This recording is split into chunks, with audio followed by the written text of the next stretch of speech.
世界一面白いアクション RPG。これを目標にゲームを作ります。先日ですね、ライブ配信中に、このゲームは1000何分くらいの想定になりそうですかっていう質問をいただいたんですけど、このゲーム戦闘時間の長さにガードの成功率っていうのがめちゃくちゃ大きく関わってるんですよね。赤炉なんかと同じで、基本的に攻撃はガードされたり弾かれたりするものという扱いなんですよ。つまり、キャラクターたちの HP はそこまで高くないんだけど、ガードしたり弾いたりする機会がめちゃめちゃ多いので、結果としてそこそこの長さ戦闘時間がかかるっていうタイプのゲームになってるんですね。っていうことをね、配信中にいろいろ視聴者の方と話してたんですけど、そうなってくるとガードされた時と攻撃をねちゃんとヒットさせた時の手応えの違いみたいなのをしっかり演出した方がいいんじゃないかっていうことになりまして、確かにそうですよね。ガードされることがめちゃめちゃ多いゲームで、攻撃がヒットするっていうことの価値が高いゲームなので、その分ねヒットさせた時の手応えはしっかりと演出してあげないといけないと。というわけで今回は攻撃がね相手にヒットした時のヒットエフェクトですね。現状でもねちょっと血しぶきを薄く出してるんですけど、これマジでね言われてみないと気づかないレベルだと思うんで、今回はこいつをねちょっと量を増やしたりとか、年齢制限がかからないレベルでいろいろ改良していって気持ちのいいデュクシ感を出していければなと思います。それでは早速いってみましょう。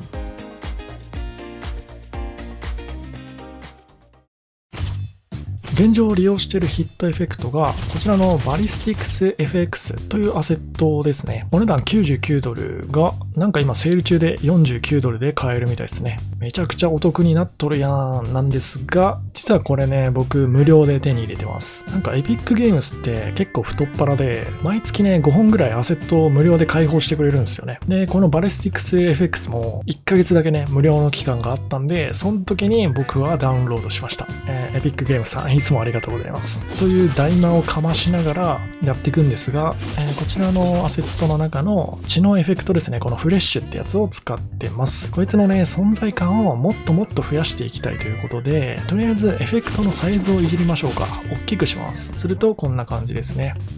あんまり印象変わんないですよね。続いて寿命をいじくってみましょうか。寿命っていうのはつまりこのエフェクトが画面上に残存する時間のことですよね。単純に表示時間が増えるんで、多少はね主張が強くなってくれるかなと思います。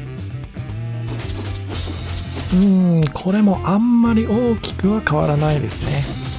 ただ当初と比べるとかなり血しぶきの存在感がね出てきてるかなとは思います。やっぱりこうミスト状の血液だけだと、リアルはリアルなんだけど、なんかこう切り裂いてる感、デュクシ感が足りないんですよね。というわけで追加でね載せるエフェクトをちょっと選定していきましょうか。これは個人的なおすすめなんですけど、僕がねエフェクトを新しいの探す時とかによくやる手法っていうのをちょっと紹介します。 YouTube でねパラゴンって検索してください。このパラゴンって何かっていうと、エピックゲームズがね過去にリリースしたゲームのタイトルですね。パラゴンのね公式チャンネルがあるので、そこでねめちゃくちゃたくさんあるキャラクター紹介ムービーみたいなのを再生リストでね順番に見ていきます。で、このエフェクト良さそうだなみたいなのを使ってるキャラがいたらビンゴです。実はねこのゲームで使われているエフェクト全部無料で手に入ります。エピックゲームスのマーケットプレイスに移動してください。ここにねパラゴンって打ち込んで検索すると、キャラクターごとにね分かれてるんですけど、アセットがねこのようにずらーっと出てきます。キャラクターのモデルはもちろん、技とかで使用してるねエフェクトとかも全部無料で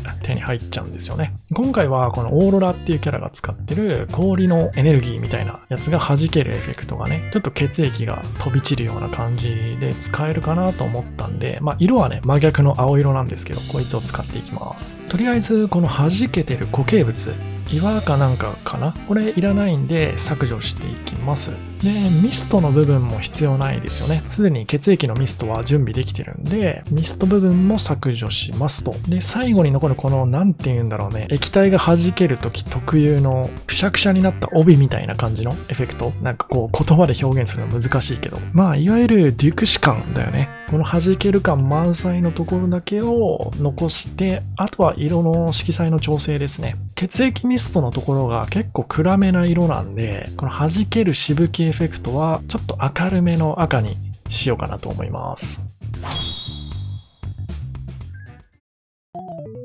というわけで最終的にはこんな感じになりましたと。